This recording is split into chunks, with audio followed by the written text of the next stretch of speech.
Listo. Vale, buenas tardes. Vamos a dar inicio a la sesión de hoy que se dedica a la argumentación y a los derechos, ¿no? Para un momento.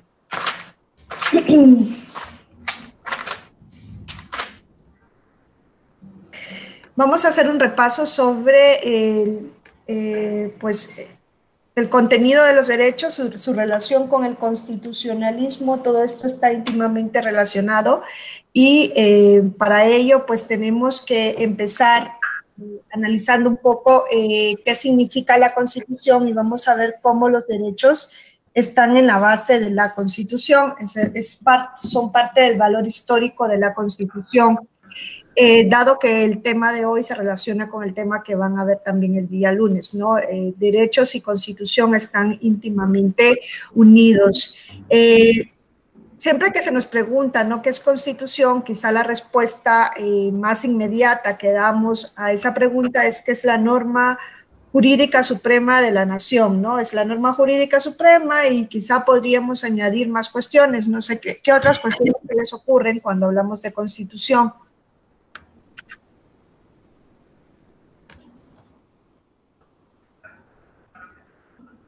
Si les pregunto qué es la Constitución, ¿qué me dirían que es?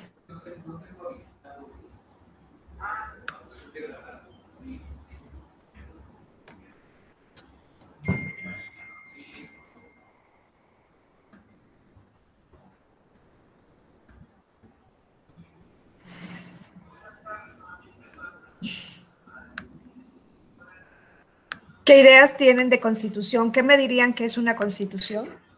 Sí, Edgar. Es la norma básica y fundamental del Estado que rige el funcionamiento de poderes y la forma de gobierno y los derechos fundamentales, bueno, garantías individuales. Sí, pues ese es como el concepto, ¿no?, que se nos viene siempre. Es la ley suprema de la nación, la norma jurídica suprema, la norma normarum, que establece un determinado contenido, ¿no?, una determinada materia. Y efectivamente la Constitución es eso, no es norma jurídica suprema, pero además de ser norma jurídica suprema, que es como el aspecto jurídico formal de la Constitución, vamos a ver que hay un aspecto garantista de la Constitución, ¿no?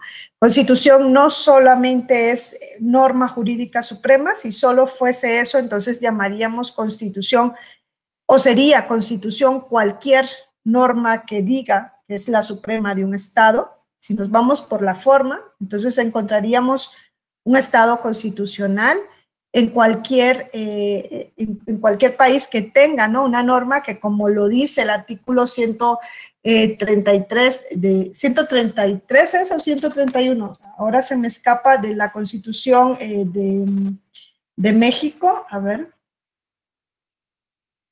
133 de la Constitución de México, ¿no?, que dice: esta Constitución y las leyes del Congreso de la Unión que emanen de ella y todos los tratados que se hicieran por el presidente de la República con aprobación del Congreso serán la ley suprema de toda la Unión, ¿no? Entonces, si fuese solo desde ese ámbito, ley suprema, Constitución, sería cualquier norma que así se reconozca, que ella se reconozca a sí misma con esta característica, ¿no?, se catalogue de esta manera. Ese es el concepto jurídico formal. Vamos a ver que ese concepto jurídico formal tiene que ir unido con algo más, que es la esencia, para que realmente estemos frente a una Constitución, y ese algo más es el aspecto garantista de la Constitución. Ese aspecto garantista de la Constitución es precisamente el valor histórico de la misma y está íntimamente unido con lo que son los derechos humanos, no con lo que derechos fundamentales. A veces se usa un nombre u otro, ¿no?, una denominación u otra. A veces también encontramos, ustedes en algunas lecturas pueden encontrar, ¿no?, de que se habla de Constitución en tiempos remotos, se dice la Constitución de los griegos, la Constitución de los romanos, o incluso en tiempos preestatales, aludiendo a la existencia de un orden normativo o a la existencia de una norma que regulaba una determinada organización. No obstante, en sentido estricto, nosotros vamos a ver que esta idea de Constitución surge en un momento histórico determinado, que es con el inicio de la Edad Contemporánea, el momento que se producen las revoluciones liberales del siglo XVIII. Y ese momento histórico pues nos va a marcar la pauta de lo que realmente es una constitución y la relación que existe con los derechos. Vamos a ver si puedo hacer la presentación.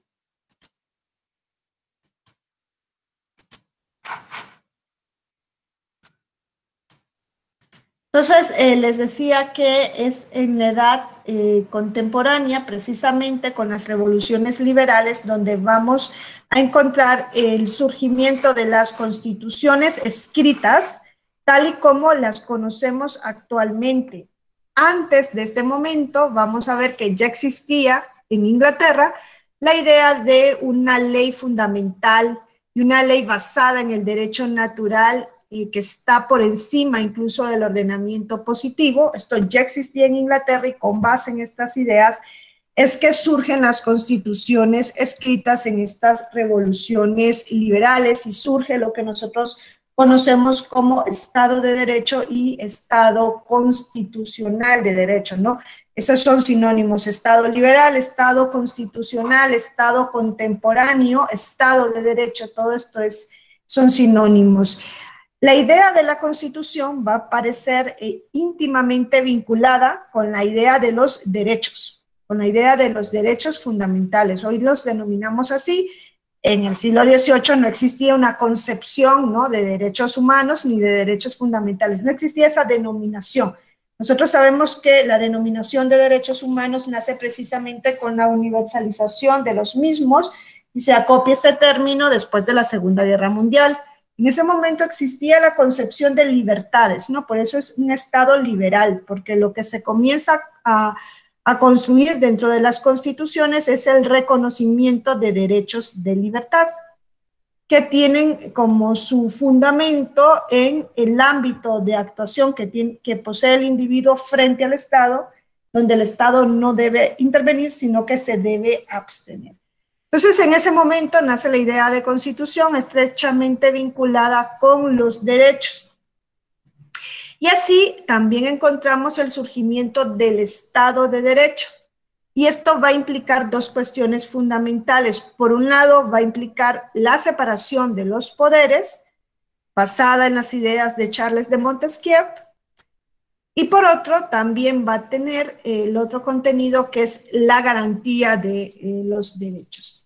Con estas finalidades es que surge entonces históricamente la Constitución, y a lo largo de los siglos vemos cómo la Constitución ha venido evolucionando y se ha actualizado en principio, en valores, incluso en requisitos, ¿no? Pero nace precisamente sobre la base de estas dos cuestiones fundamentales. Por un lado, separar los poderes del Estado, y por el otro, reconocer determinados derechos de libertad.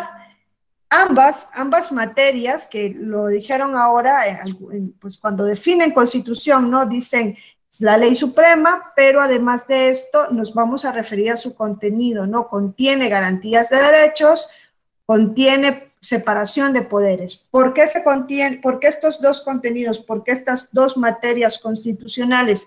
Porque ambas van a girar sobre la misma idea, que es limitar el poder que antes era ilimitado, ¿no? Principalmente el poder del monarca, porque estamos hablando aquí del surgimiento de la edad contemporánea en Europa, ¿no? Previo tenemos a la edad moderna, que nosotros sabemos que se caracterizó precisamente por la existencia del absolutismo. Edad moderna, siglo XV-XVIII, edad contemporánea a partir del siglo XVIII con las revoluciones liberales. La revolución de independencia de las 13 colonias que luego forman los Estados Unidos de América está dentro de las revoluciones liberales. No obstante, el panorama, ¿no?, que se vivía a este lado del Atlántico era un panorama distinto al que se vivía en Europa, porque aquí no había monarquía, o sea, no se trasladó la monarquía a América. Entonces, la historia nos dice que en la Edad Moderna, donde encontramos el surgimiento de los estados, ¿no?, ese concepto de estados no existía antes de la Edad Moderna, como una organización o la organización de una comunidad política asentada sobre un territorio determinado donde se ejerce un poder soberano. Eso no existía previo a la Edad Moderna. Se comienza a construir cuando cae el sistema feudal propio de la Edad Media, ¿no? Cae el feudalismo, que era un sistema disperso, ¿no? Un sistema donde había una segregación del poder, se dispersaba el poder en los distintos feudos. Cae el feudalismo, producto, ¿no?, del desarrollo principalmente del comercio, entre otras cuestiones, comienza a forjarse la Edad Moderna y comienzan a fortalecerse las monarquías en Europa. Se fortalecen, ¿por qué? Porque principalmente los que tenían el dinero en la Edad Media era la nobleza, ¿no? Los señores feudales, el alto clero, ceden parte de sus tierras, ceden parte de sus riquezas a los monarcas a fin de que les conservase determinados privilegios o libertades. Entonces, en ese punto, los monarcas europeos comienzan a fortalecerse, ¿no? Comienzan a asumir en ellos todo el poder del Estado, ese concepto nuevo de Estado que surge.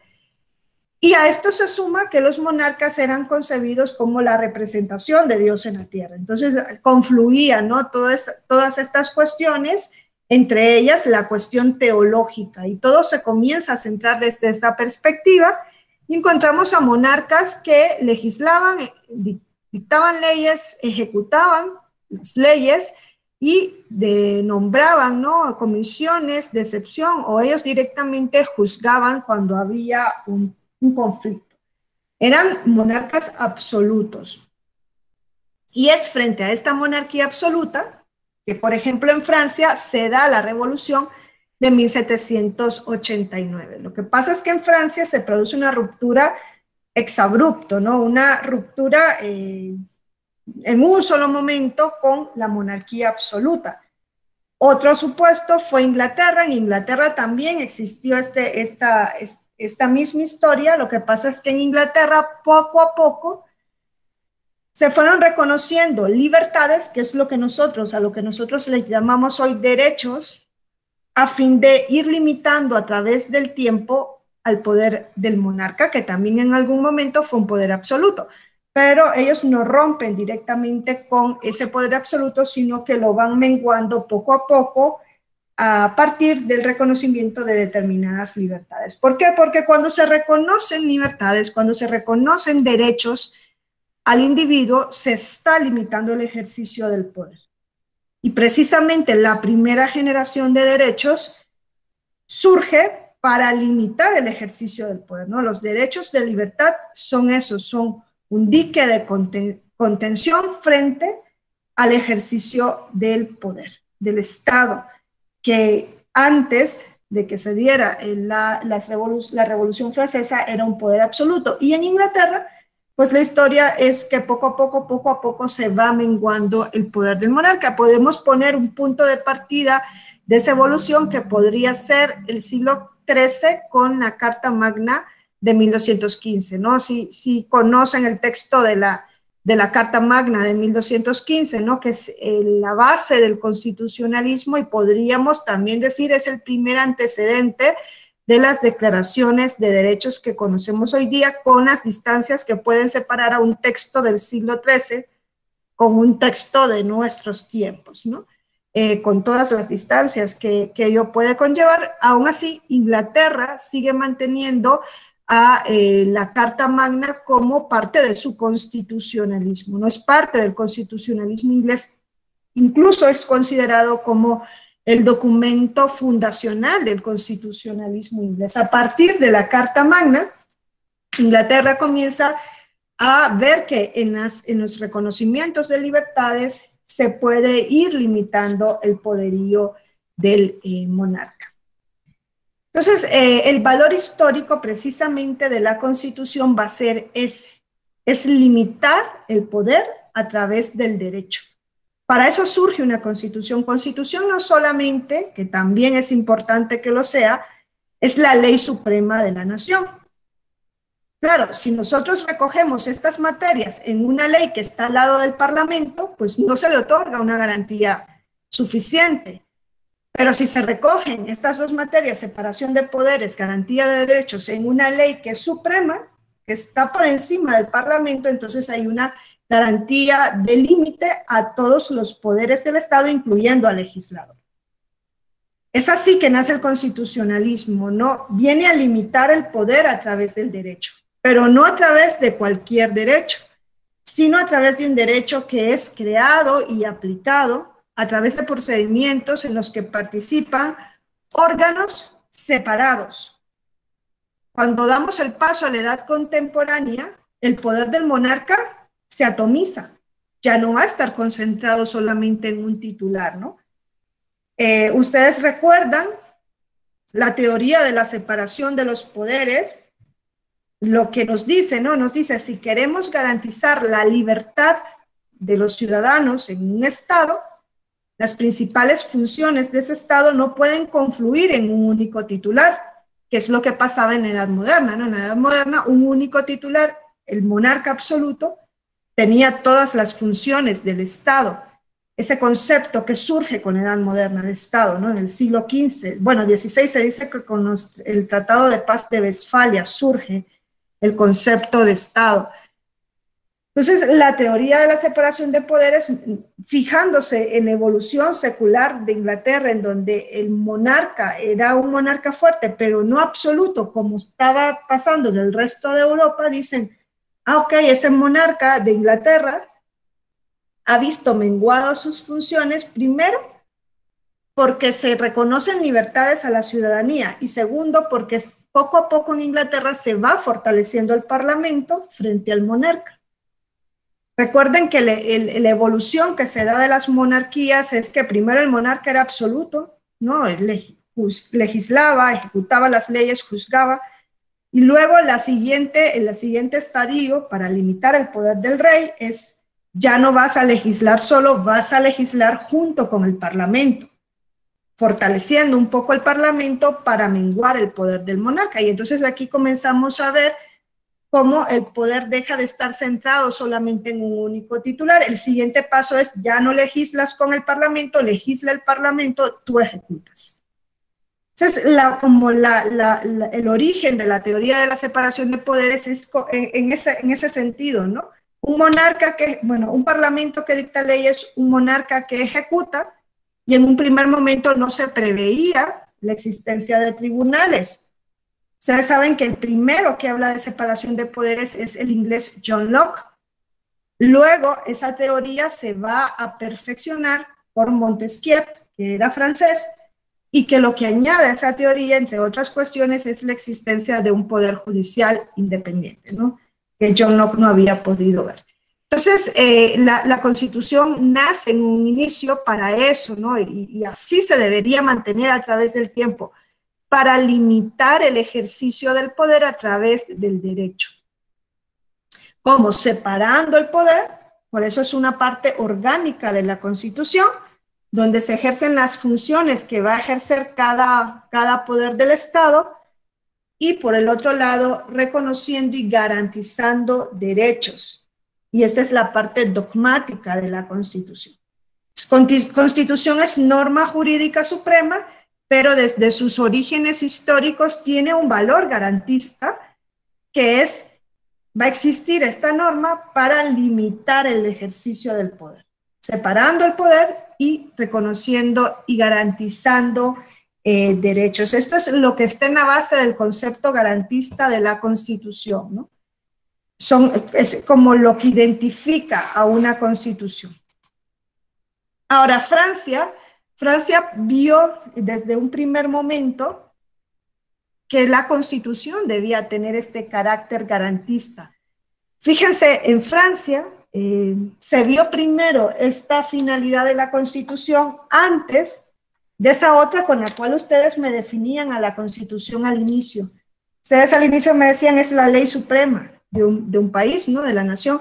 Pues en Francia y en la mayor parte de Europa, desde el siglo XVIII, cuando inicia, ¿no? La edad contemporánea, desde el siglo XVIII hasta 1920, la Constitución no era una ley suprema, sino que la Constitución en sí era un documento político que iba a contener dos materias fundamentales: separación de poderes y garantía de los derechos.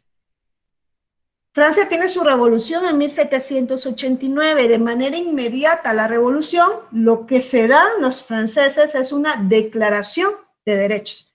La Declaración de los Derechos del Hombre y del Ciudadano. Eso es antes que la Constitución.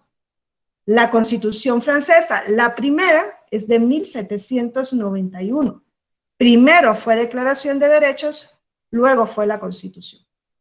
Pero para Europa, la Constitución, y hablo de Europa continental, no de Inglaterra, ¿no? Porque en Inglaterra la historia ha sido diferente. En Inglaterra no hay una constitución escrita, pero hay constitución, pero no escrita. Los franceses hacen una constitución escrita en 1791. Pero antes de ello dan una declaración de derechos. Y en esa declaración de derechos ellos ya visionaban lo que iba a ser su concepto de constitución. Y dice, toda sociedad en la cual no está establecida la garantía de los derechos. No dicen el reconocimiento, dicen la garantía de los derechos. Van más allá de ese concepto garantista. Ni determinada la separación de los poderes carece de constitución. Francia dice, hay constitución cuando este texto contiene separación de poderes y garantía de derechos. Y 2 años después se dan su primera constitución. No obstante, la primera constitución de la historia es la estadounidense de 1787. Francia se le da en 1791, Estados Unidos de América 1787. La primera constitución escrita de la historia, y es la única que permanece, ¿no? La escrita y la más antigua que permanece vigente hasta el día de hoy, porque la Constitución de Estados Unidos es esa precisamente, la de 1787. Y aquí lo que quiero adelantar es que lo que para Francia y Europa continental era un documento político que iba a tener estas dos materias, para Estados Unidos en 1787 era ya desde ese momento la norma suprema del país, que iba a tener separación de poderes, pero que en un inicio no tenía carta de derechos. Nosotros sabemos que la Constitución de Estados Unidos surge en 1787. Si nosotros revisamos el texto de la Constitución de los Estados Unidos, vamos a ver que en su artículo 6 establece un contenido similar al del artículo 133 de la Constitución mexicana. Dice esta ley y esta ley, ¿no? Esta Constitución y las leyes que se emitan conforme a ellas son la ley suprema de la nación. Eso lo dice la Constitución de Estados Unidos de América en su artículo 6 desde 1787. Es decir, que en Estados Unidos sí se le atribuye desde un primer momento el carácter de norma suprema a la Constitución. Pero si ustedes van y leen la Constitución, en sus pocos artículos, son 7 u 8 artículos, los de la Constitución estadounidense, tiene separación de poderes, que va a ser el Ejecutivo, que va a ser el Legislativo, que va a ser el Judicial. Lo que no tenían era una declaración de derechos. Entonces, cuando en 1789 los franceses dan la revolución y dictan esta Declaración de los Derechos del Hombre y del Ciudadano, a los estadounidenses esto les llama la atención y dicen, ok, entonces si Constitución es separación de poderes y garantía de derechos, a nuestra Constitución le falta la otra materia. Y es por eso que a partir de 1789 se comienzan a tramitar las enmiendas, ¿no? Nosotros sabemos que la Carta de Derechos de Estados Unidos está en sus enmiendas, precisamente a partir de que se dan cuenta, que se lo dicen los franceses, ¿no? Que le faltaba la otra pata a la mesa. Y dicen, nos falta una Carta de Derechos. Y a partir de 1791 se comienzan a aprobar las enmiendas de la Constitución de los Estados Unidos de América, en donde precisamente está su Carta de Derechos. Esas son como las dos realidades distintas para el surgimiento de lo que nosotros conocemos como Constitución, y nos ponen de frente con la cuestión de que Constitución no ha sido desde un inicio norma jurídica suprema. Sí ha sido norma jurídica suprema para los Estados Unidos de América desde un inicio. Van y revisan la Constitución de los Estados Unidos de América y ahí van a encontrar que se establece desde un inicio este reconocimiento de la supremacía normativa. Para los europeos, y en este caso me refiero a Francia y al resto de Europa continental, esas constituciones que surgen en el siglo XVIII, Francia se da la primera en 1791, van a ser un documento que va a contener dos garantías fundamentales: separación de poderes y garantía de los derechos. Pero este documento no es norma jurídica suprema, es un documento político, como una especie de programa que va a ser desarrollada principalmente por el legislador. Claro, todo esto tiene una razón histórica de ser. La razón es ese contexto, ¿no?, del cual venimos en ambas realidades. En Francia se quería derrocar al monarca absoluto. Y para derrocar al monarca absoluto se fortalece al parlamento, ¿no? Es por eso que nosotros vemos cómo en Europa los sistemas de gobierno son parlamentarios. Tiene su razón de ser en esta circunstancia. Queremos limitar al monarca. Una de las cuestiones que vamos a hacer es fortalecer a un parlamento, que ese concepto de parlamento viene desde la Edad Media.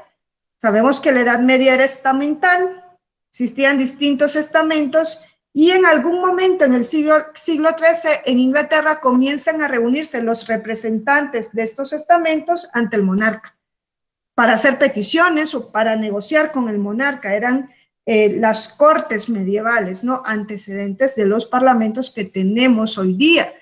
Entonces, en Europa se comienzan a fraguar esos parlamentos para limitar al monarca. Ya les dije yo que la evolución de la monarquía es monarquía absoluta, monarquía limitada o constitucional, donde el monarca legisla con el parlamento, y luego monarquía parlamentaria, que es la que encontramos, por ejemplo, hoy en España o en Inglaterra, en donde el rey tiene una función simbólica.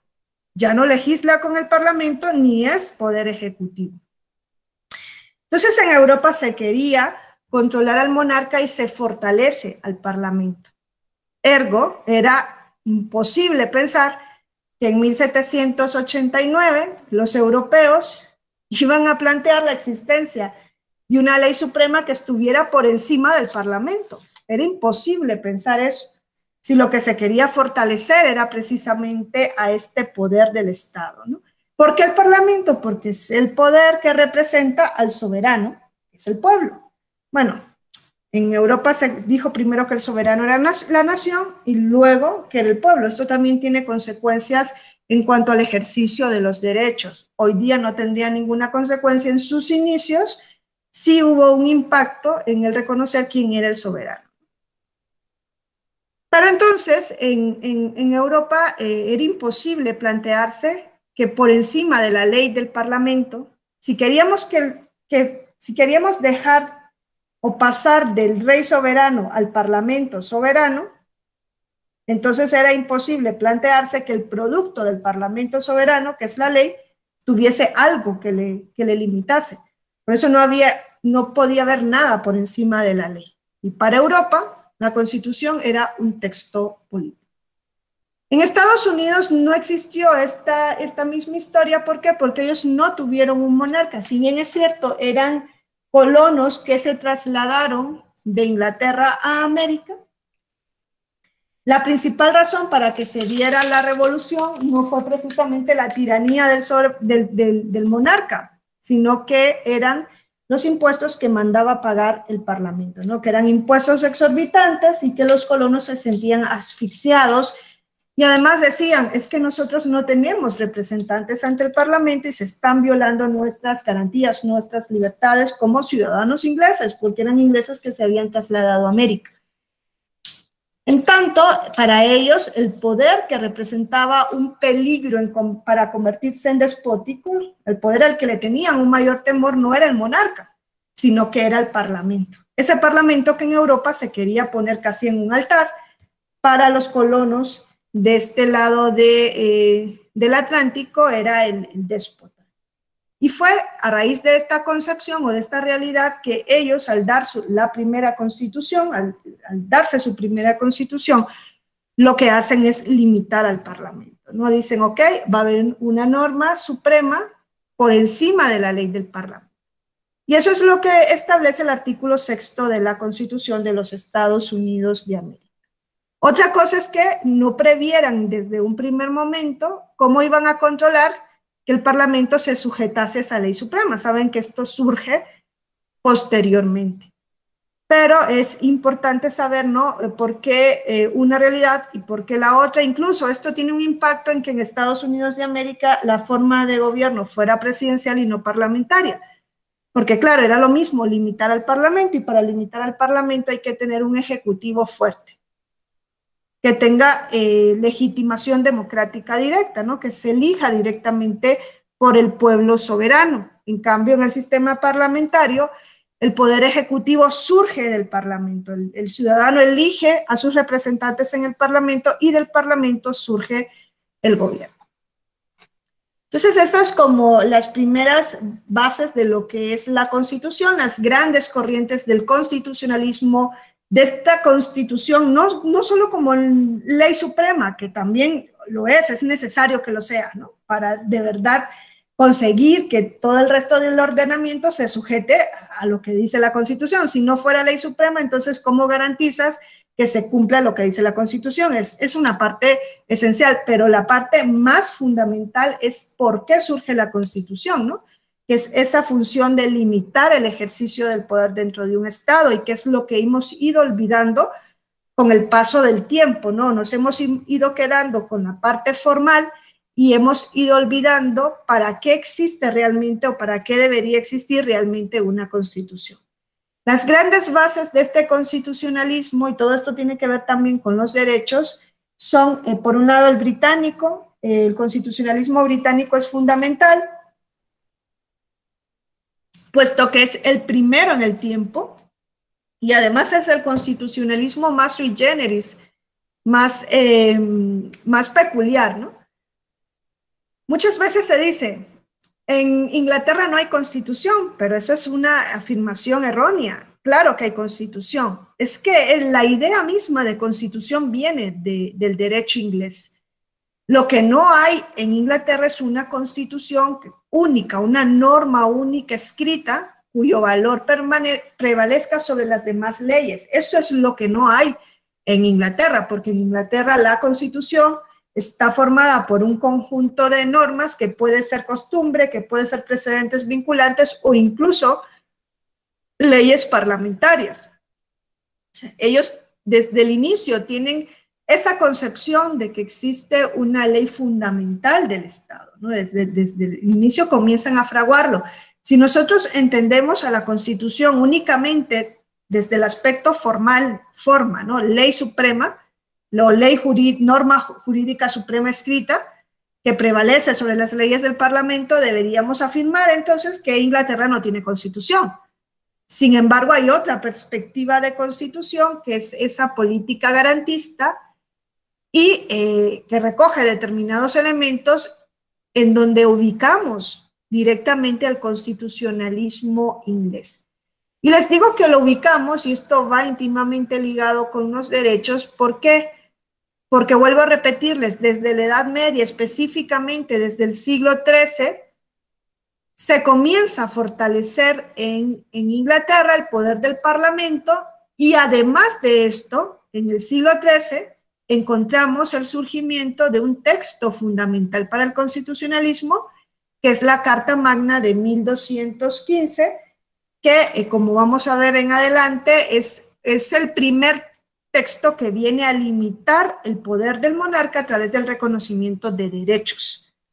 Ese es el primer texto de la historia que viene a limitar el ejercicio del poder a través del reconocimiento de los derechos. Inglaterra, desde luego, es parte del constitucionalismo, es parte esencial del constitucionalismo, y nos aporta, entre otras cuestiones, la misma idea de Estado de Derecho, del rule of law, ¿no? Eso viene de Inglaterra, limitar el poder a través del derecho.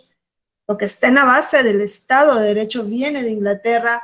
Inglaterra nos da, a través de sus teóricos, una primera versión de la teoría de la separación de los poderes.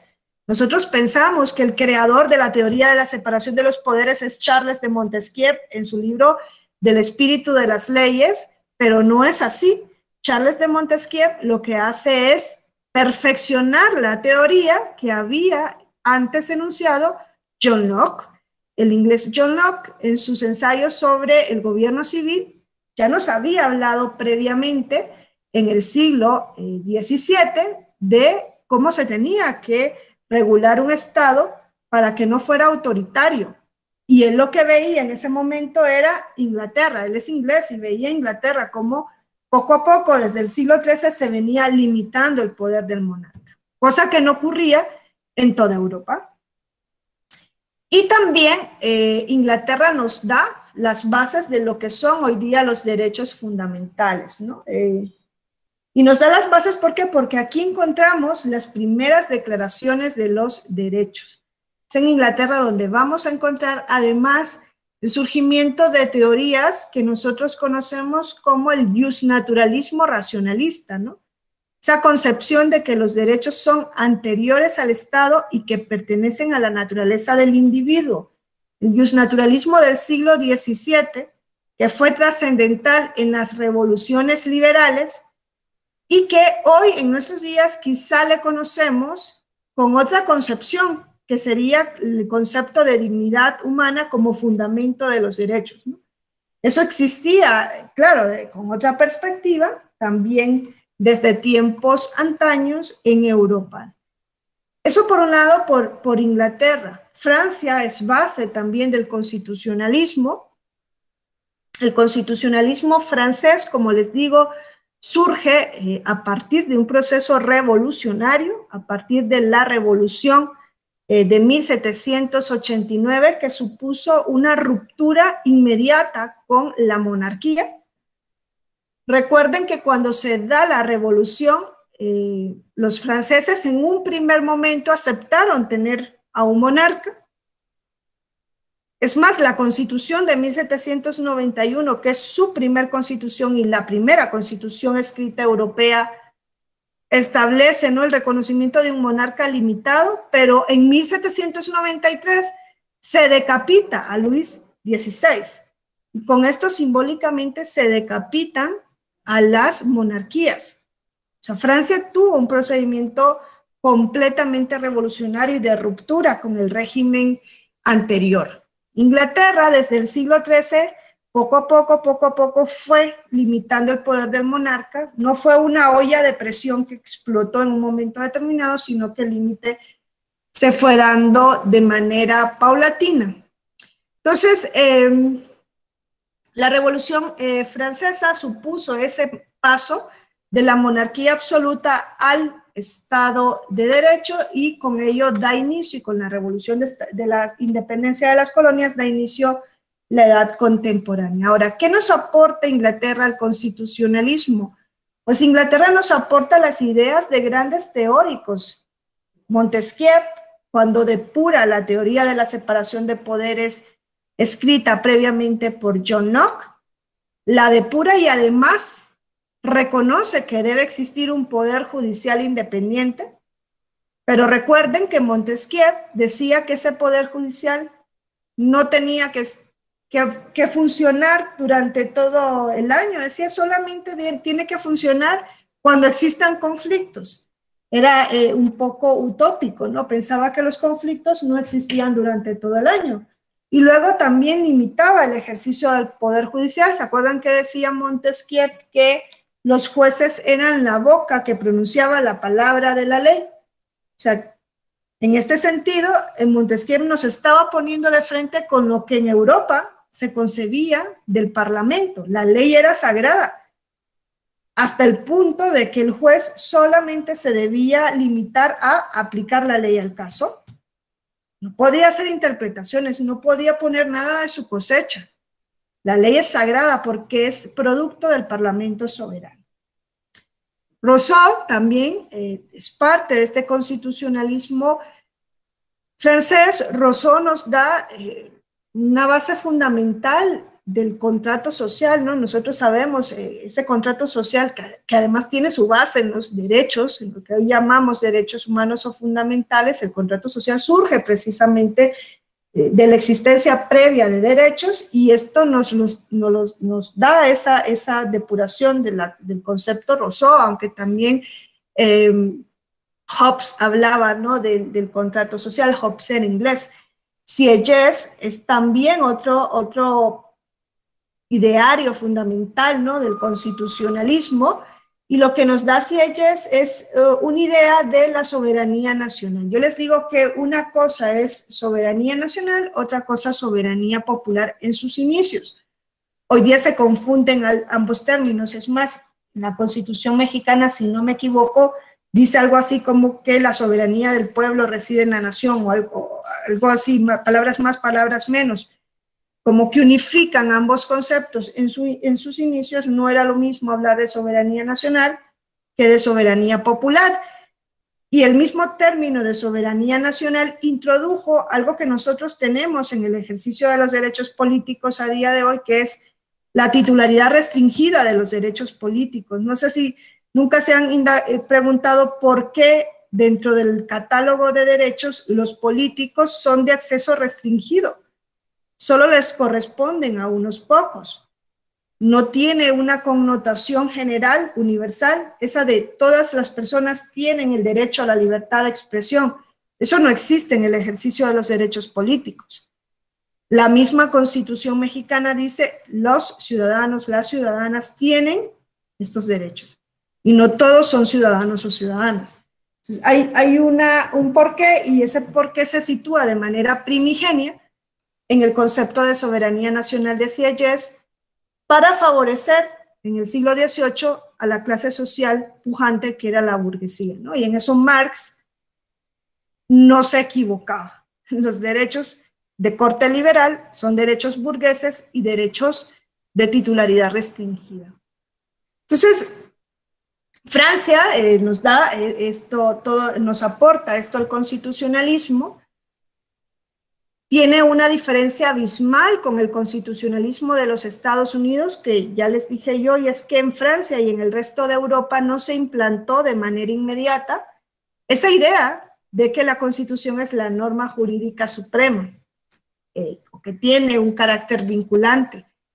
En Francia y en Europa esto era inconcebible en un inicio, ¿no? Esa norma jurídica suprema por encima de la ley, ¿para dónde vas? Era inconcebible eso.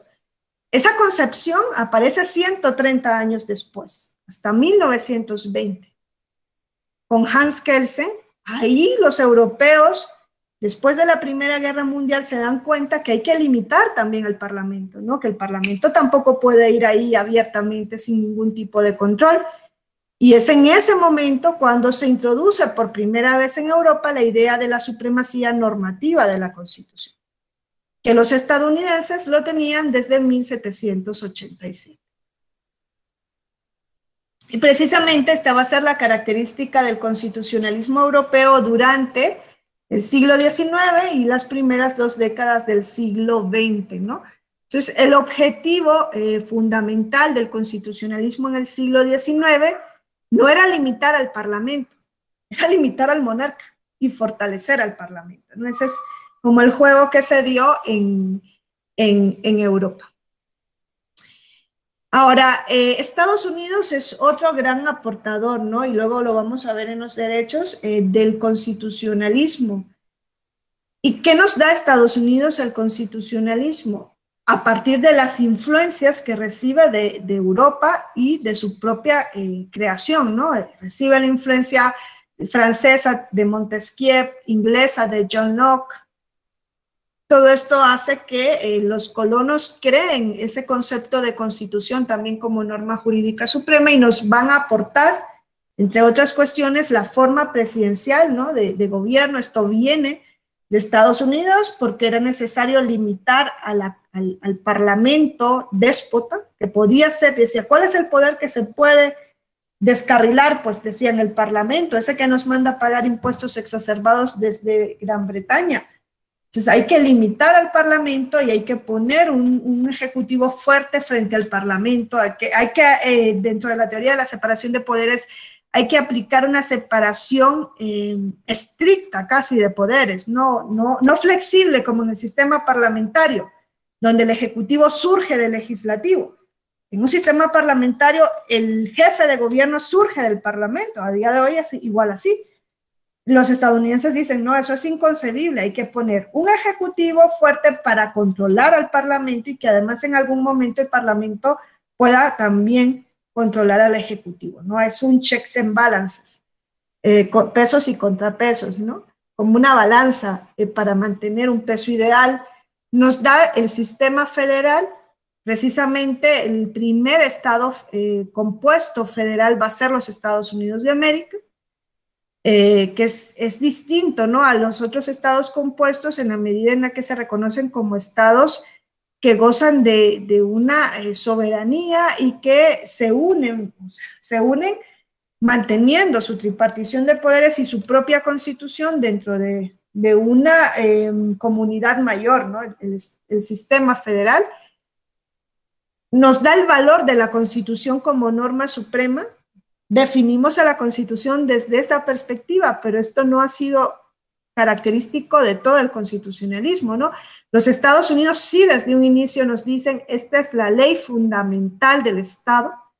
Ahora, no crean que, yo le vuelvo a decir, los estadounidenses no se sacaron de la manga esto de la Constitución como ley fundamental, no, es que ellos eran ingleses y lo que hacen es plasmar por escrito la idea que existía y que sigue existiendo en Inglaterra de que hay una ley fundamental, una ley natural superior al derecho positivo, que para los ingleses está basada en la protección de la vida, la libertad y la propiedad. Ellos lo plasman directamente en una norma superior. Y más adelante nos dan otra cuestión fundamental que es la justicia constitucional, el control de constitucionalidad. Si decimos que la Constitución es la norma suprema, pues tiene que haber un mecanismo para asegurar que efectivamente todos los poderes se alineen a lo que diga la Constitución. Porque la Constitución puede decir que es la ley suprema, pero si no existe ese mecanismo, que esto queda en papel mojado, ¿no? Es letra muerta.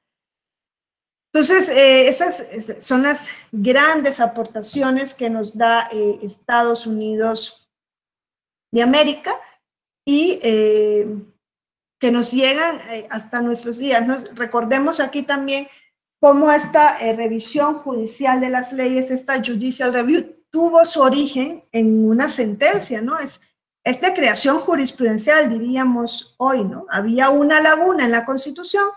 La Constitución decía, soy la ley suprema, pero no establecía la vía para asegurar esa supremacía normativa.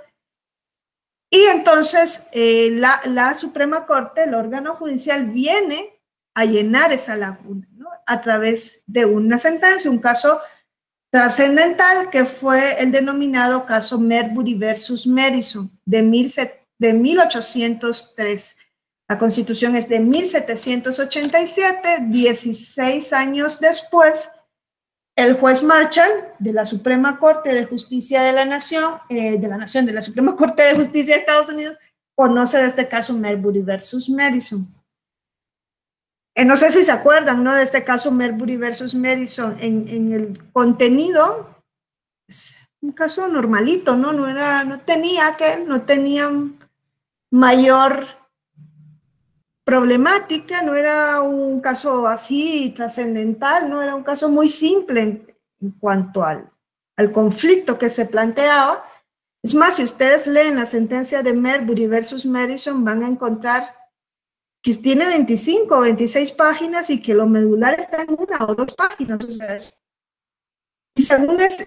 y es la sentencia que ha marcado un hito en la historia del constitucionalismo, porque a partir de ella se crea lo que hoy conocemos como justicia constitucional, ¿no?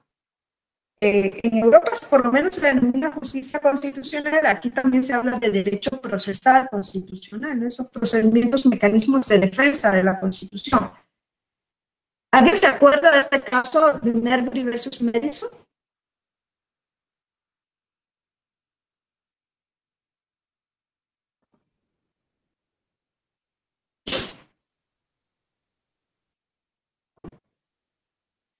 Catalina. Bueno, más o menos recuerdo que era el caso de que se había nombrado, creo que a un juez en un pueblo, en un condado, y quien entonces era como el secretario que tenía que firmar, solo hizo una parte, pero no terminó de sellar y de enviar el nombramiento. Entonces, el juicio radicaba en que que si con el nombramiento realizado, la falta de los formalismos, del sello y la firma y la entrega del nombramiento, porque lo que él reclamaba es que le entregaran el nombramiento que se había realizado. Y bueno, y entonces, o sea, aunque como dices tú, era un tema muy sencillo, terminando en si una cuestión por abajo, o sea, podría estar por arriba de la Constitución. Sí, ese es como el punto, ¿no? Era que cuando deja el gobierno John Adams y va a tomar la presidencia Thomas Jefferson, siempre les digo también que la campaña entre John Adams y Thomas Jefferson fue una campaña histórica, ¿no? Esto que vemos ahora de fake news y tal, en ese momento creo que lo inauguran estos dos candidatos. Fue una campaña brutal. Cuando se da esa campaña política y gana, John Adams era el presidente, ¿no?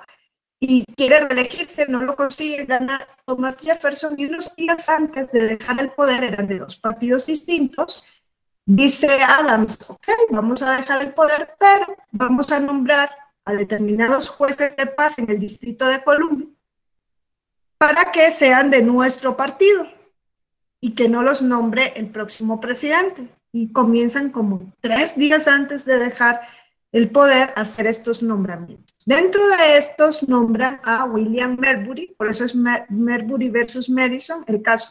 Nombran a William Marbury como uno de estos jueces de paz.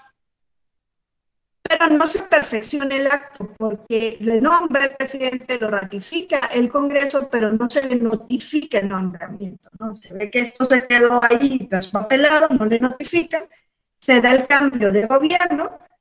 Thomas Jefferson nombra como secretario de Estado a James Madison, por eso es Marbury, al que nombraron y no notificaron, versus Madison, secretario de Estado de Thomas Jefferson, que llega a ser presidente también de Estados Unidos, Madison, y es autor de uno de los textos del Federalista. Y Marbury va a Madison y le dice, oye, a mí me nombraron juez de paz, pero nunca me notificaron este nombramiento. Por ahí tiene que estar, notifícame. Claro, el gobierno de Jefferson no le convenían estos nombramientos y dijeron, no te nombraron, pues qué mal, perdiste, ¿no?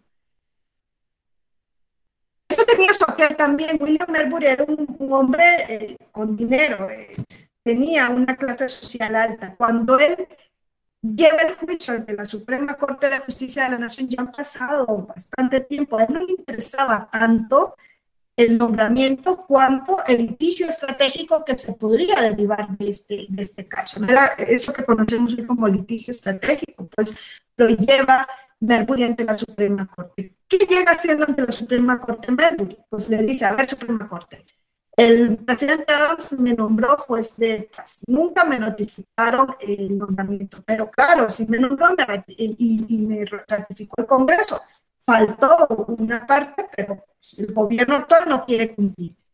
Hay una ley del Poder Judicial que establece que ustedes tienen la facultad de emitir mandamientos, órdenes de mandamiento al Ejecutivo para que el Ejecutivo cumpla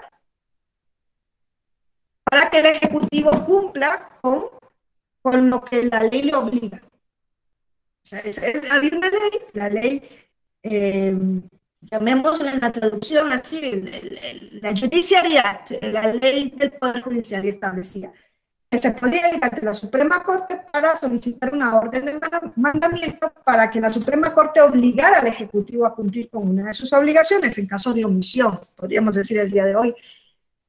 Y eso es lo que hace Marbury, se va ante la Suprema Corte y le dice, a ver, Suprema Corte, obliga al secretario de Estado a que me notifique. Y el caso le llega a Marshall, al juez John Marshall.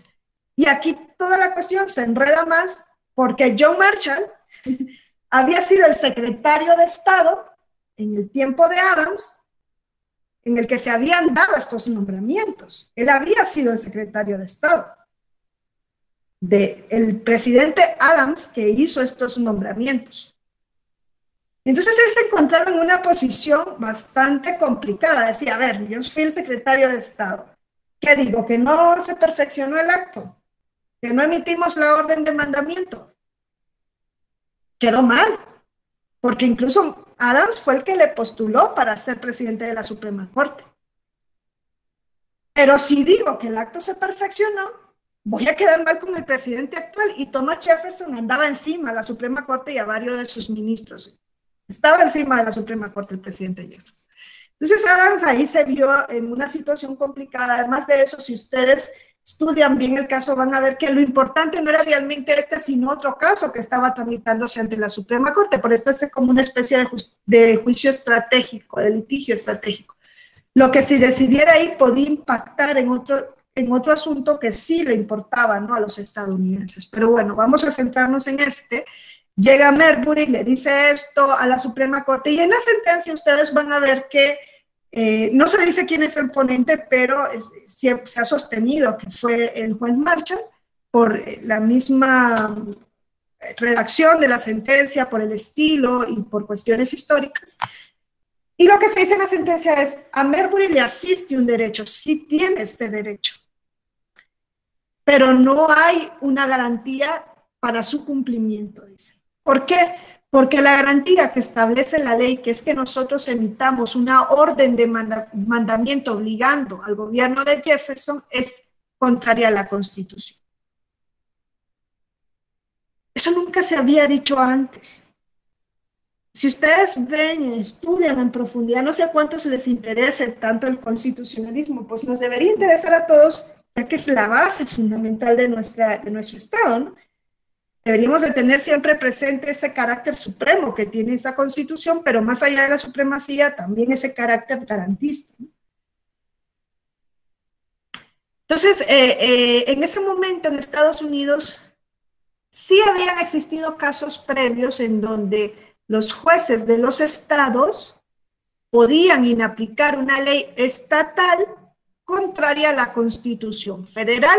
Eso ya estaba, en Estados Unidos ya se había hecho. Ustedes van a ver que en algunos textos dicen, no es la primera sentencia donde se inaplica una ley por ser contraria a la Constitución. Claro, una ley federal, este era el punto, que aquí era una ley federal. Y sobre eso nunca se había dicho nada antes. Entonces Marshall dice, a ver, la ley federal nos dice que nosotros en primera instancia, viene aquí el ciudadano Marbury ante la Suprema Corte, no ha agotado una vía previa, la ley dice en primera instancia te puedes ir ante la Suprema Corte a pedir la orden de mandamiento. Esa es su garantía para el derecho que tiene, porque reconocen que tiene el derecho a acceder al cargo. Que no se ha perfeccionado, pero se puede perfeccionar. Ahora dicen, no hay garantía, sí, porque esa posibilidad de que vengan en primera instancia ante la Suprema Corte es contraria a la Constitución. Recuerden que la Constitución de los Estados Unidos, si no me equivoco en el artículo 3º, dice que la Suprema Corte es un órgano de segunda instancia, de apelación. Eso lo dice la misma Constitución. La Suprema Corte funciona como órgano de apelación y solo como órgano de primera instancia en dos cuestiones que la Constitución marca, y es cuando un Estado demanda a otro Estado o cuando, cuando el actor o el demandado es un embajador, un diplomático. Y este caso no encuadraba dentro de esta excepción. Y es aquí entonces donde el juez Marshall dice, esa ley, esa parte de la ley que establece que este hombre puede venir en primera instancia ante la Suprema Corte es contraria a la Constitución. Y el fundamento principal de la sentencia es, o la Constitución es norma suprema y está por encima de la ley del Parlamento, o es una ley, al igual que el resto, y puede ser modificada en cualquier momento por el Parlamento. Se decanta por la primera vía, ¿no? La Constitución es norma suprema. Y lo que se dice entonces en esta sentencia, que les digo que en cuanto al fondo es una sentencia, pues sencilla, ¿no? Dice, ok, Marbury tiene el derecho, pero no hay una garantía para satisfacer ese derecho. Esa sentencia es de 1803, los estadounidenses no aplicaron la Judicial Review de manera inmediata. Tuvo que pasar casi todo el siglo XIX para que retomaran esa concepción de que los jueces pueden hacer lo que hizo el juez Marshall. En un caso concreto, analizar si la ley que se va a aplicar para resolver ese caso es contraria a la Constitución. Esa es la Judicial Review, no es el control difuso. Si es contrario a la Constitución, la ley se inaplica. El efecto es inter partes. La ley no desaparece del ordenamiento jurídico, se inaplica. Y eso en México recuerda a lo que pasa en el juicio de amparo, ¿no? En el juicio de amparo, que tiene una influencia grandísima en la Judicial Review, en ese control, esa revisión judicial de las leyes, que es Judicial Review. Cuando se declara que la norma es contraria a la Constitución, se inaplica para el caso concreto. Pero la norma sigue existiendo en el ordenamiento jurídico, ¿no? Y esa es una de las cuestiones que hacen endeble al juicio de amparo en México. Ahí va, por sentencia van diciendo, esta ley es contraria a la Constitución, pero el ciudadano o ciudadana tiene que instar el amparo para tener la protección frente a esa ley contraria a la... O sea, dejan que perviva en el ordenamiento jurídico una norma que ya ha sido declarada inconstitucional. Incluso después del año 2011 pervive esa es la fórmula Otero, ¿no? La denominada fórmula Otero de o la relatividad de la sentencia de amparo. Es algo que en lo electoral se ha superado. En lo electoral ya saben que el amparo es improcedente, ¿no? En materia electoral. Y a veces se dice que bueno que sea improcedente lo electoral en materia de amparo, porque es un proceso bastante restringido. Si ustedes revisan muchas sentencias que ha emitido el tribunal, más aún aquellas que se refieren a grupos en situación de vulnerabilidad, cuando se declara la inconstitucionalidad, el efecto va más allá del caso concreto. Si bien en la sentencia no se expulsa la norma porque no lo puede hacer el tribunal electoral, no puede expulsar la norma del ordenamiento jurídico, los efectos de la sentencia van en el sentido de para todos los casos, ¿no? Un ejemplo, el voto en prisión preventiva. ¿Quién llega ante el tribunal a solicitar que se le reconozca el voto en prisión preventiva? Dos demandantes, dos. Si esto fuera un juicio de amparo, o estuviéramos en los Estados Unidos de América, Judicial Review, al momento de hacer el control de constitucionalidad, si efectivamente se encuentra que hay una violación a la Constitución, el efecto sería solo para los dos demandantes, ¿no? Si en la sentencia el Tribunal Electoral hubiese encontrado que efectivamente se vulnera el derecho a ser votado de las personas en prisión preventiva, porque están amparados por la presunción de inocencia, si fuera juicio de amparo dirían, que solo voten estas dos personas que están en prisión preventiva y vinieron aquí. Que quiere votar el resto, pues que vengan todos con demanda ante el tribunal y ya resolveremos caso por caso. El tribunal ha dicho, no, eso es hacer ineficiente la justicia. ¿Para qué vamos a decir que vengan todos? Y ustedes saben que la sentencia del tribunal en ese caso dijo, y a partir del año 2024 todas las personas en prisión preventiva van a poder votar. Todas. Aunque no dice, si hubiese sido en la ley, que la ley, o sea, una ley la que hubiese prohibido el voto o impedido el voto en prisión, no podría el tribunal decir, y esta ley ya desaparece del ordenamiento. Lo hace a través de los efectos. Hace ese efecto de prácticamente dejar inaplicable la ley para todos los casos, no expulsar la ley, pero en efectos. No hace la declaración directa porque no lo puede hacer. Entonces, Estados Unidos nos da todas estas cuestiones fundamentales, pero con relación a los derechos, también nos da, ¿no? Estados Unidos base de lo que son nuestros derechos, ¿no? No obstante, si nosotros queremos ver de dónde vienen esta concepción de derechos que tenemos a día de hoy y que es una de las bases fundamentales del constitucionalismo, O sea, los derechos son una base fundamental del constitucionalismo. Y les digo, pronto los estadounidenses se dieron cuenta que a su constitución le hacía falta una carta de derechos, porque los franceses le dijeron, toda sociedad en la que no están separados los poderes ni garantizados los derechos carecen de constitución. Los estadounidenses, como buenos alumnos, dijeron, nos falta la garantía de los derechos. Pero esa concepción de derechos viene desde antes, yo les digo, viene desde Inglaterra, porque Inglaterra fue el primer sitio donde se dieron cuenta que el poder se podía limitar a través del reconocimiento de libertades. Ahí surge esa concepción, y la primera vez que surge es con la Carta Magna Libertatum de 1215, la Carta Magna inglesa. Es tan fundamental la Carta Magna inglesa que ustedes en algún momento habrán visto, ¿no?, que a las constituciones se les denomina también cartas magnas. No es una cuestión así baladino, viene de la Carta Magna inglesa de 1215. Por ese nombre, ¿no?, Magna Carta Libertatum, de ahí viene. ¿Qué sucedió con la Carta Magna inglesa? Pues en la Carta Magna inglesa lo que sucedió es que, como les digo, es del sistema feudal, es de 1215. 1215 existían los feudos, existían las clases estamentales. Los estamentos ponían al rey por encima, pero el rey no tenía dinero, no tenía poder en sí mismo, pero estaba por encima, ¿no? Luego venían los señores feudales, que eran generalmente nobles, militares. También podíamos encontrar al lado de la nobleza el alto clero. Ellos manejaban los dineros, ¿no?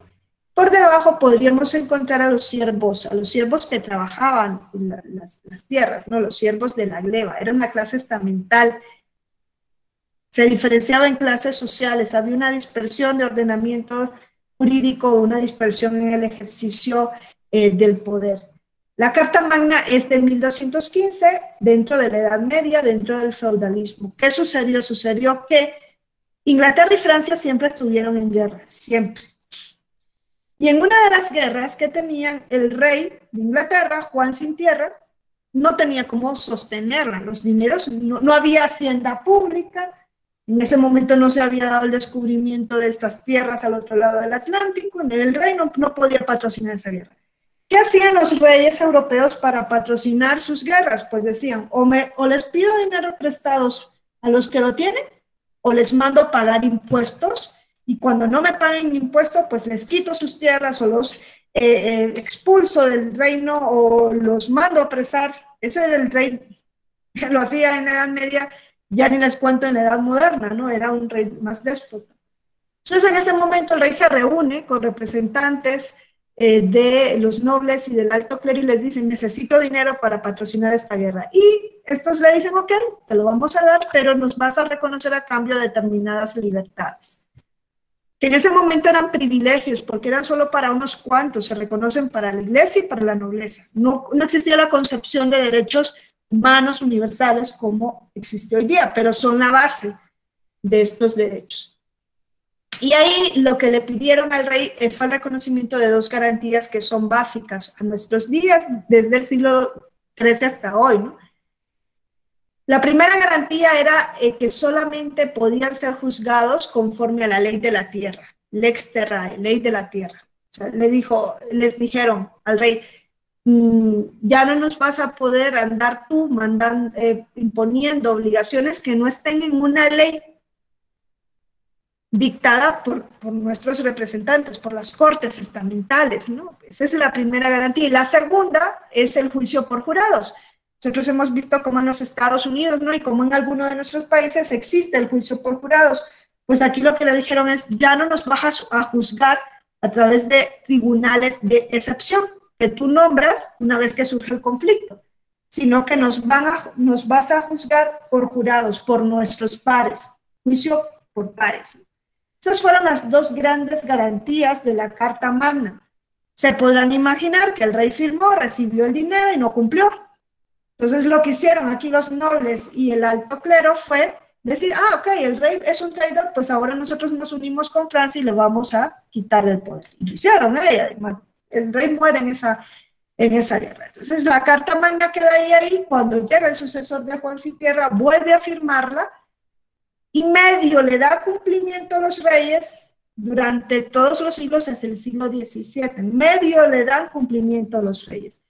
Esas dos bases son fundamentales incluso para la declaración de independencia de las 13 colonias de América. Fueron fundamentales también para esta declaración de independencia de las 13 colonias que forman Estados Unidos de América, porque al momento de la declaración de independencia, y también hay una carta de derechos, los colonos argumentan, entre otras cuestiones, que se van a independizar, que tienen el derecho de resistencia, porque les están mandando a pagar unos impuestos por un parlamento en donde no tienen representantes. Ellos decían, nosotros no tenemos representantes ante el parlamento británico, somos británicos, pero no tenemos representantes. Y si estamos sujetos a las leyes que dicta ese parlamento. Entonces, ahí decía, se nos está violando la garantía de la Carta Magna de la Ley de la Tierra. Esta no es Ley de la Tierra porque nosotros no participamos en la formación de esa ley. Hombre, si existieran el diputado mirante, como existe hoy en México, otra Cayo hubiese cantado en ese momento, ¿no? El diputado mirante es precisamente aquel mexicano que está afuera y que mantiene un nexo con México y que tiene una representación, ¿no? Que va a tener una representación en el Parlamento. En ese momento no existía ni cerca la concepción, y esa fue una de las también argumentos que lleva a la Declaración de Independencia de los colonos.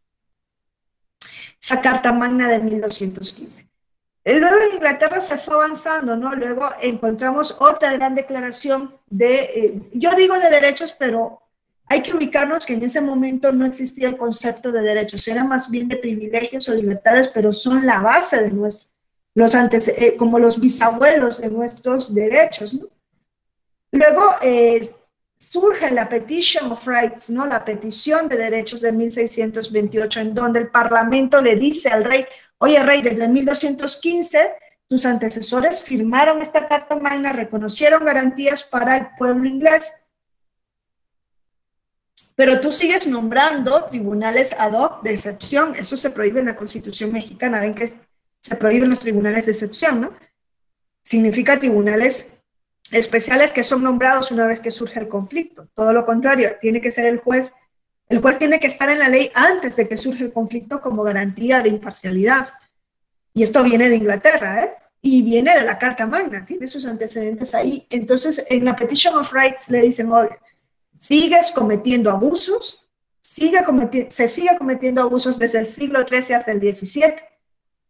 Hay una Carta Magna, no se respeta, entonces le vamos a recordar, monarca, con todo el respeto del mundo, todo lo que vienes haciendo mal. Se le comienza a decir al monarca todas aquellas cuestiones de las que se quejaba el pueblo inglés y se le vuelve a pedir, no nos juzgues por tribunales de excepción, respeta la ley de la tierra, no podemos pagar impuestos que no estén previamente fijados en la ley, entre otras cuestiones. No puede haber un ejército en tiempo de paz. Todo eso se le dice en la Petition of Rights.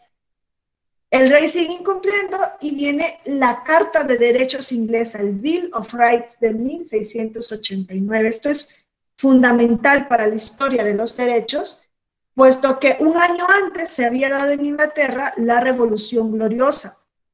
¿Se acuerdan de esa Revolución Gloriosa, no? Donde los ingleses destronan al último monarca católico, Jacobo II. Y ahí se dice que en Inglaterra se rompe con la monarquía absoluta. 1688, un siglo antes que los franceses. Pero Inglaterra lo venían haciendo poco a poco, poco a poco, poco a poco. Iban menguando el poder del rey a través de derechos, a través de libertades. Si al rey se le dice, oye, tú ya no puedes cobrarnos impuestos si no es por ley de la tierra, estás limitando el poder del monarca. Estás limitándole. ya no es tan absoluto, y además a través de fortalecer al Parlamento. Por eso la evolución del constitucionalismo inglés fue una evolución secular paulatina.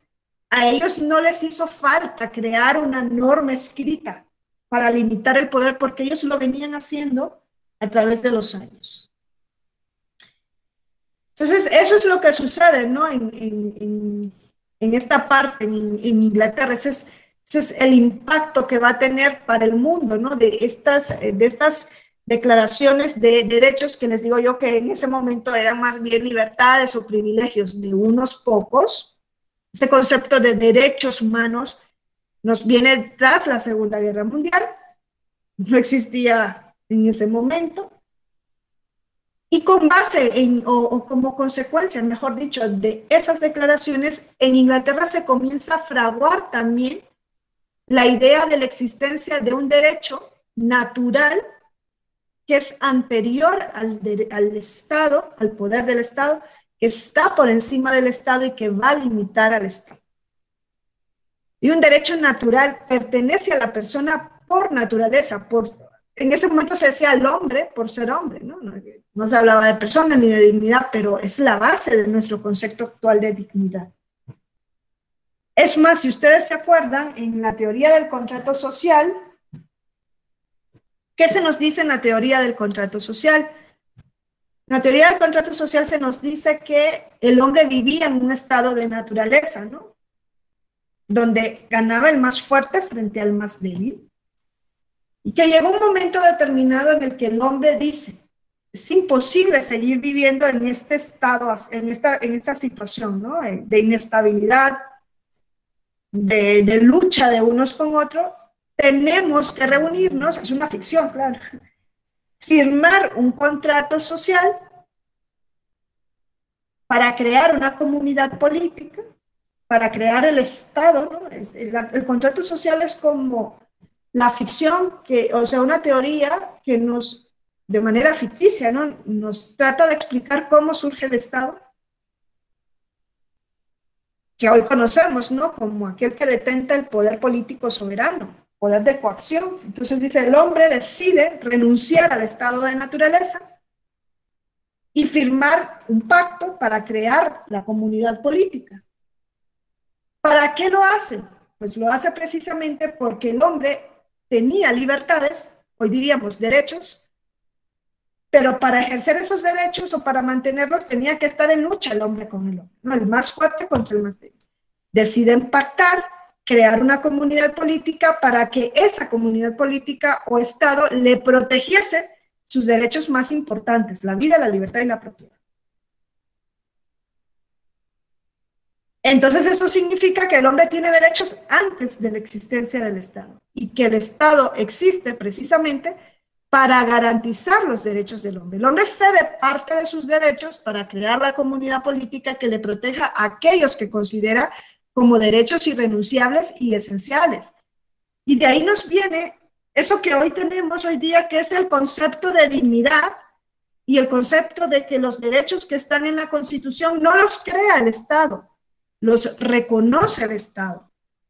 Y en México esto fue importantísimo para la reforma del 2011, la reforma en materia de derechos humanos. ¿Qué dice el artículo 1 de la Constitución? ¿Se acuerdan cómo empieza el artículo 1 de la Constitución tras la reforma?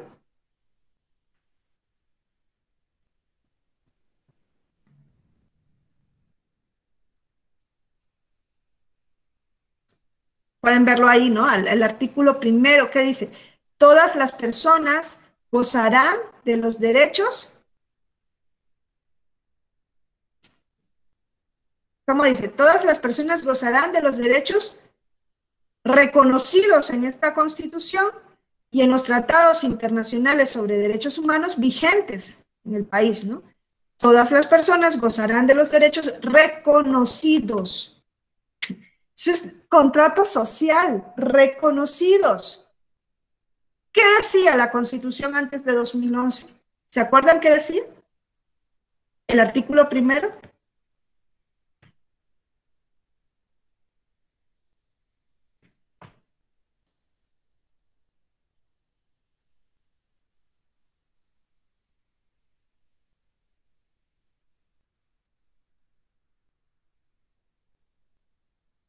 ¿Alguien se acuerda que decía cómo estaba redactado ese artículo primero antes de la reforma?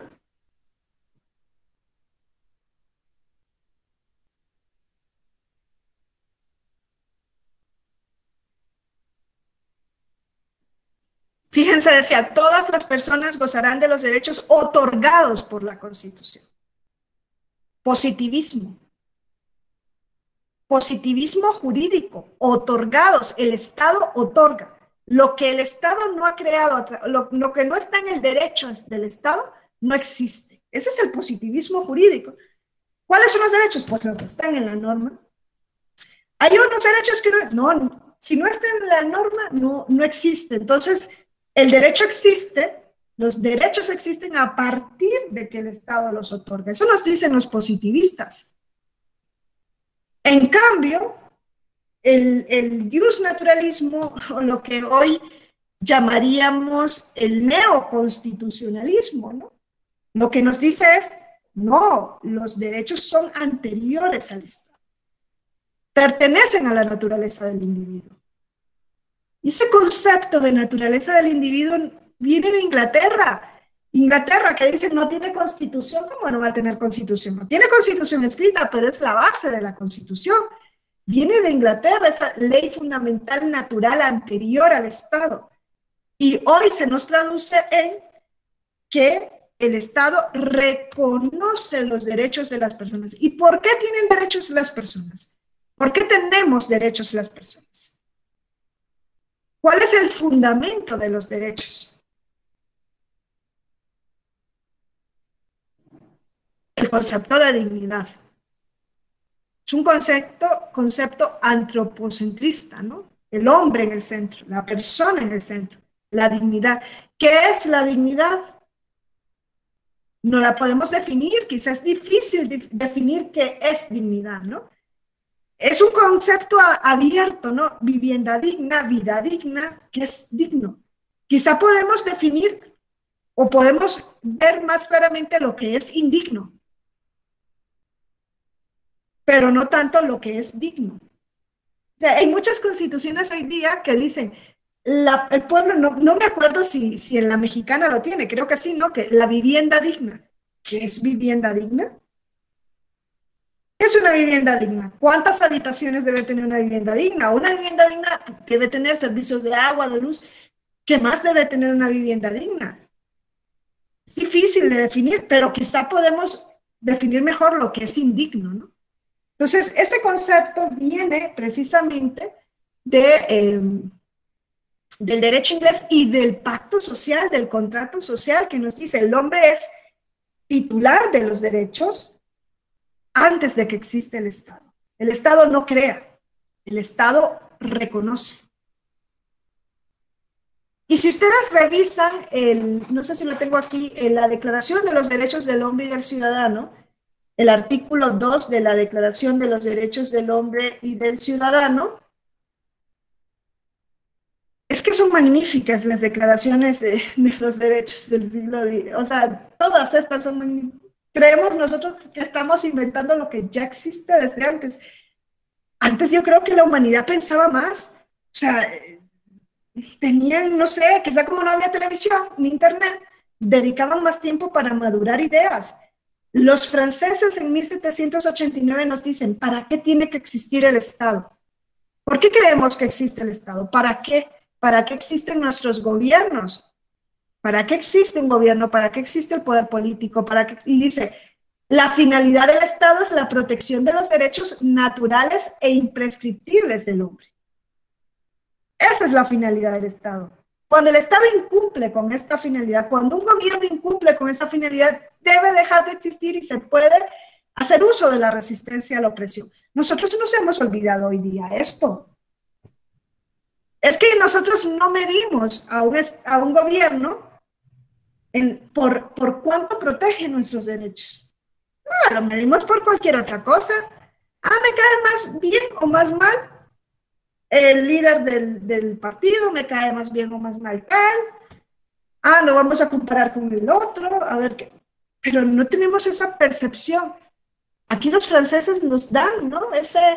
esa finalidad para la cual existe no solamente el derecho, para la cual existe el Estado, una concepción jus naturalista, que tiene su base en todos estos antecedentes históricos previos.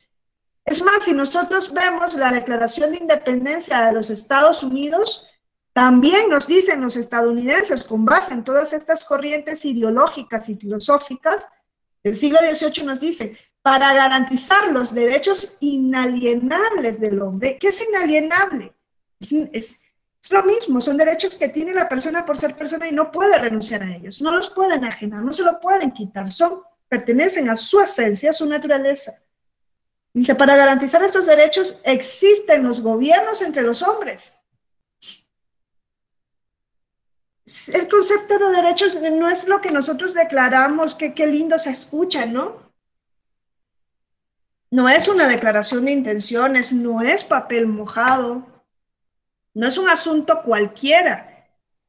Es que si nos fijamos, los derechos son la base del constitucionalismo, son la base del Estado de Derecho, son la base de la existencia misma del Estado como comunidad política, son la base de todo el artificio que tenemos hoy día. No es otra la base sino los derechos. Es más, la separación de los poderes en las teorías de John Locke y de Charles de Montesquieu tienen como base a los derechos. En ese momento eran libertades. ¿Qué nos dice Locke? ¿Qué nos dice Montesquieu? Si queremos una sociedad en la que los individuos sean libres, las principales funciones de esa sociedad deben estar ejercidas por titulares distintos. En la base de la separación de los poderes están los derechos. Y nosotros creemos que los derechos son, pues, construcciones artificiosas que muchas veces quedan muy bonitas en el papel y hasta ahí. No nos damos cuenta de que son la base de todo lo que hemos tenido, ¿no? en esta materia hasta el día de hoy. El límite al poder, el límite al ejercicio del poder se formula a través de derechos.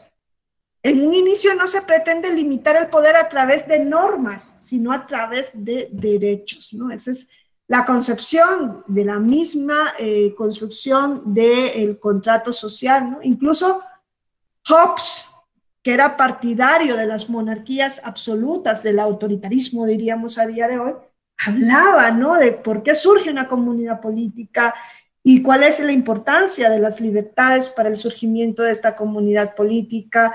Locke y Rousseau son menos radicales que Hobbes, ¿no? Y ellos no defendían la existencia de monarquía absoluta.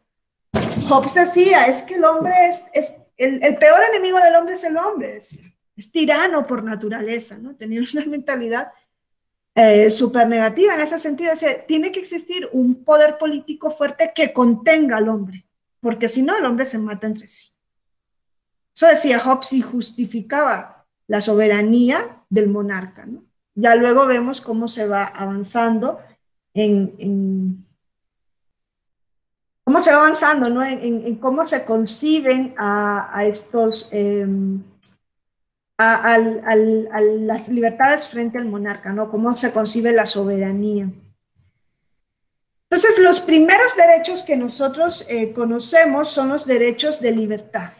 Vienen desde la Carta Magna Inglesa. Derechos civiles, derechos políticos, derechos del individuo frente al poder político del Estado para limitar el poder del Estado. Una especie de burbuja donde se pone al individuo, donde se le dice, poder político, Estado, tú no puedes entrar aquí. Yo tengo libertad de expresión, claro, no es ilimitada, pero tú no puedes intervenir. Tienes que abstenerte. Yo tengo libertad pues de reunión, de manifestación, derechos de libertad, de pensamiento, de religión. Es la primera generación de derechos. Esos derechos nos dice el marxismo, ¿no? ¿Qué nos decían las teorías marxistas frente a estos derechos? Nos decía, estos derechos, quiero ver si lo tengo aquí, estos derechos de primera generación son derechos de corte liberal, claro, y son derechos para favorecer a una determinada clase política. ¿Se acuerdan que se comienza a madurar con posterioridad, ¿no? Esa idea de estos derechos favorecen a la burguesía, y efectivamente eran derechos que favorecían a la clase burguesa. Es más, yo les dije, cuando se da la Revolución Francesa de 1789, y con base en esa revolución se refunda el Estado francés, y en gran parte de Europa fue así, surge un concepto de soberanía distinto al anterior. Cuando se da el primer Estado, que es el Estado moderno, el soberano era el monarca, ¿no? Y Hobbes justificaba la soberanía del monarca con base en la tiranía del hombre contra el hombre. Pues aquí había una soberanía del monarca. Cuando pasamos al constitucionalismo, ya la soberanía no va a ser del monarca, sino que en un primer momento los franceses dicen, con base a las ideas de Sieyès, de Manuel Sieyès, la soberanía nacional. Eso no fue un asunto cualquiera, no crean que dijeron nacional por decir nacional, sino que los franceses dijeron, a ver, ¿cómo podemos contrarrestar el poder del monarca? Pues vamos a fortalecer a la clase social pujante, que es la burguesía. En ese sentido hay que hacer una construcción que nos permita tutelar los derechos de la burguesía, los intereses de la burguesía. Y crean la ficción de la nación. Si el soberano, si quien tiene el poder va a ser la nación, ¿qué es la nación? ¿Ustedes han visto alguna vez a la nación personificada? Bueno, aquí andaban diciendo algunos políticos que alguien personificaba a la nación. Una tontería. O sea, pero la nación es un ente abstracto. ¿Qué es la nación? Decían los franceses. Es un ente abstracto, incluye a la población, pero es más que la población. Son los lazos, la historia en común, la cultura, la lengua, la religión que les une, en la creación de un proyecto en común. Todo eso es nación. E introducen el concepto de soberanía nacional para tener como consecuencia que solo una parte de la población tenía o compartía los intereses de la nación. Me explico. Lo que dijeron los franceses en un primer momento es, a ver, el soberano, es decir, quien tiene el poder no va a ser ya el monarca, va a ser la nación. La nación es un ente abstracto. Es el pueblo, pero es más que el pueblo. Por tanto, para que la nación pueda ejercer el poder político, debe tener representantes. Y ahí surge lo que nosotros conocemos como democracia representativa, ¿no? Es condición sine qua non que se elijan representantes de la nación. ¿Quiénes van a representar a la nación? Pues aquellos que tienen intereses compartidos. ¿Quiénes? Los que tienen patrimonio o una determinada formación intelectual. ¿Quiénes? La burguesía. Y por eso en un primer momento se habla de sufragio censitario. Aquellos que están registrados en el censo de propiedad son los que van a tener los derechos de representación. Y ahí es donde les digo que tiene su razón de ser, en ese momento histórico tiene su razón de ser que hasta hoy día solo una parte de la población puede ejercer los derechos político-electorales. Claro, ya si nos ponemos a cuestionar esto, es un concepto antiguo que quizá hoy en nuestros tipos de Estado y con la globalización no tiene sentido, ¿no? Mantener ese nexo ciudadanía-Estado-nación. Pero viene desde ese momento. ¿Quiénes eran los ciudadanos en un primer momento en Francia? La burguesía. ¿Para quiénes se instituyen los derechos de primera generación? Para la burguesía. En Estados Unidos la cuestión fue distinta, ¿no? En Estados Unidos ellos no hablaban directamente de nación, sino de población, soberanía del pueblo viene de Estados Unidos. Si ustedes leen el preámbulo de la Constitución de Estados Unidos, dice, nosotros el pueblo de los Estados Unidos estatuimos la presente Constitución y promulgamos el pueblo, porque Estados Unidos tenía una evolución distinta, no necesitaba fortalecer solo los intereses de unos, aunque también es cierto, fue segregador, ¿no? Sabemos que eso de la universalidad del sufragio, hasta hoy día podríamos decir que hoy día no está implantada. Decimos el sufragio es universal porque nos gusta repetir la frase, que queda bonita, pero eso de que el sufragio es universal es falso. Para los franceses no les fue universal, al inicio solo votaban los que tenían dinero, estaban en el censo, sufragio censitario. Luego, sufragio universal masculino. Luego pasamos al femenino, ¿no? Esto no es que el femenino se reconoció en el siglo XIX, no, es que Suiza lo reconoce en 1970, el voto de la mujer. Y luego subsisten muchas personas o grupos que siguen estando excluidos de los derechos políticos. Y Estados Unidos, si bien no tuvo esa concepción de sufragio censitario, recuerden que en Estados Unidos solo podía votar el hombre blanco, no podían votar los afrodescendientes, ni siquiera cuando ya fueron libertos, pusieron barreras, y la mujer vota hasta 1920, que se reconoce en la Constitución su carácter de ciudadana. Entonces, la evolución de los derechos ha sido paulatina. Los primeros derechos que surgen son los de libertad, luego tenemos los derechos de prestación a partir, ¿no?, de estas corrientes socialistas. En esto, la Constitución de 1917 de México es un paradigma, porque es la primera constitución que contiene derechos sociales. Aquí la historia es a la inversa. Aquí el Estado no se debe abstener, aquí el Estado debe dar prestaciones para que estos derechos se hagan efectivos. A día de hoy la pregunta a veces es, ¿y realmente yo puedo jurisdiccionalizar esos derechos? Sí, ha dicho hasta la Corte Interamericana, ha dicho, sí son jurisdiccionables. O sea, yo puedo pedirle al Estado que materialice estos derechos. Y luego hay más generaciones de derechos, ¿no? O sea, dice la tercera generación, los derechos del medio ambiente, el derecho a la paz, que hoy vemos cómo está siendo transgredido directamente. Se habla de una cuarta generación, los derechos de la informática, la bioética, ¿no? La protección de los límites, por ejemplo, los límites del derecho a la vida. La bioética tiene que ver con los límites del derecho a la vida, donde marcamos el inicio y el final de la vida. Y ahí encontramos la manipulación de embriones, ¿no? Eso que fecundación in vitro, ¿no? Se ha discutido, ¿esto rompe los límites o no? Porque pues los embriones que no se llegan a implantar, ¿qué hacemos con ellos? ¿Es vida o no hay vida? Eso es una cuestión que se ha venido discutiendo en los derechos de cuarta generación. El aborto, ¿no? Que también tiene el punto de inflexión de cuándo inicia la vida. Los alemanes marcan un periodo, dicen, inicia a partir de tal semana, la semana 14 creo que es una doctrina muy asentada en Alemania. Hay otras constituciones que dicen se tiene derecho a la vida desde la fecundación, ¿no? ¿Desde qué momento? Entonces, ahí entraría en conflicto con el aborto. La eutanasia, el derecho a la muerte digna, existe el derecho a disponer de la propia vida, ¿no? Incluso se habla de derechos de quinta generación, que a esos nos enfrentaremos. Pues antes se pensaba que en algunos años luz, hoy me atrevería a decir que en breve, ¿no? Que son los derechos frente a la inteligencia artificial. En algún momento nos vamos a plantear si las máquinas y los robots tienen derechos.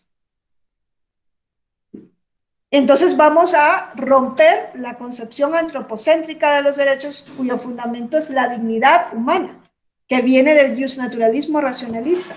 Es más, hoy se está rompiendo ese fundamento. Hay países de la región que hablan de los derechos del río, de los derechos de la montaña, de los derechos de la naturaleza, que no pueden tener una fundamentación en la dignidad porque la montaña y el río no tienen dignidad. Eso es un concepto propio de la naturaleza humana. Y se dice, hay una fundamentación biocéntrica, no antropocéntrica. ¿Qué fundamentación vamos a dar a los derechos de la quinta generación, ¿no? Y en ese sentido siempre les digo, ¿no? La película, una de las películas, ¿no? Blade Runner, que nos pone de frente con esa realidad. En Blade Runner, la pregunta era, que es una película de culto, ¿no? La pregunta es, ¿y los replicantes tienen derechos? ¿Tienen dignidad? O sea, esa escena final donde el replicante llora, ¿no? Y se quiere aferrar a la vida, nos pone de frente con esta cuestión que en algún momento de la humanidad, no sé si nosotros lo vamos a atender, probablemente no, pero sí la siguiente generación, o no sé, se van a tener que cuestionar. tienen derechos, hay que protegerlos. Entonces, el concepto de derechos es un concepto en evolución. No es lo mismo, aunque tiene su fundamento de estas declaraciones que vienen desde el siglo XIII, que encuentran su momento álgido con las revoluciones liberales y que nos ponen de frente con que constitución no es solamente la ley suprema de un país. Si nos quedamos con este concepto de constitución es la norma escrita suprema de un país, entonces tenemos que decir que Inglaterra no tiene constitución, que Inglaterra no es Estado constitucional de derecho y que Venezuela es un Estado constitucional de derechos. O sea, es totalmente irrisorio, ¿no? Es tonto decir algo así. O sea, Inglaterra no sería Estado constitucional, pero Cuba sí, o Nicaragua, o Venezuela, tienen una constitución que dice que es norma escrita. Hombre, es que hay hasta mecanismos de defensa de la constitución. ¿Constitución es norma suprema? Sí. No necesariamente tiene que ser escrita, porque Inglaterra nos dice, tenemos constitución, no es una norma escrita. Pero es más que eso. Constitución es derechos. La base del constitucionalismo son los derechos. ¿Qué es separación de poderes? Sí, pero es que la separación de poderes tiene su base en los derechos. La Constitución incluso se sirve para, se dicta para fundar un Estado. Miren, los Estados Unidos de América nacen con su Constitución. Ese poder constituyente se ejerce como un pacto fundacional. Ellos firman un contrato social y crean una Constitución. O sea, la base del Estado es la Constitución y la base de la Constitución son los derechos. La base del Estado son los derechos. Y nos olvidamos como ciudadanos y ciudadanas de esta realidad. O sea, la Constitución no es cualquier cosa. No creamos que son esos 130 y tantos artículos que son tan difíciles de entender en México, porque es un reglamento, ¿no? La Constitución mexicana. Es difícil entenderla. Hay otras constituciones que son, la de Estados Unidos, 7 artículos y 27 enmiendas. No es solo eso, no lo veamos desde ese aspecto formal, es que es la base de lo que marca cómo va a ser la vida dentro de un Estado. Y quizá la democracia y quizá el Estado constitucional no nos guste tanto, pero como decía William Churchill, es la peor forma de gobierno con excepción del resto. Cuando perdemos eso que no nos gusta tanto, ya no hay oportunidad de nada. Entonces, por eso a mí me gusta siempre centrarme, o sea, tengo que hacerlo rápido porque no da tiempo de más en 2 horas, pero me gusta centrarme en eso. Cuando vuelvan a hablar de constitución, no lo vean como la norma jurídica suprema, ley fundamental. Sí, es eso, está bien, hay que recordar el formalismo. Recordemos lo que hace que sea constitución. Eso es lo esencial. ¿Por qué? Encontramos estados donde ese formalismo está ahí, y está vigente, está latente. Lean la Constitución de Venezuela, es extraordinaria. Lean la Carta de Derechos de la Constitución de Nicaragua. Bueno, lloran, ¿eh? Bueno, van a decir, ¿eso es el paraíso? Bueno, ¿qué Carta de Derechos? Vean la realidad de estos países. Un ciudadano, una ciudadana que se manifiesta en contra del Estado, lo menos que le puede pasar es ir a la cárcel. Es lo menos que le puede pasar. Entonces, donde no tienes ni ese derecho esencial, ¿cómo convives? ¿Qué forma de convivencia política puede haber ahí? Ninguna. Entonces, por eso es que les invito a eso, ¿no? A reflexionar, a desde sus estrados, mantener ese carácter garantista de la Constitución, que es la base fundamental que mantiene la pervivencia, ¿no? De la democracia. Es la Constitución. Y la democracia no es otra cosa más que esa pervivencia de los derechos, ¿no? De lo que antes se llamaban libertades y hoy son derechos. Que sí, son elecciones y todo lo que le querramos poner, pero la base siempre debe estar en los derechos. Y bueno, no sé si alguien tiene algún comentario, participación.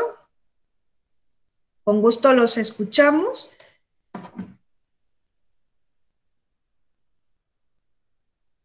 Y si no, pues daríamos por cerrada la sesión para no quitarles más horas de su día. Yo les dejo en el chat mi correo electrónico por si les puedo servir de alguna utilidad.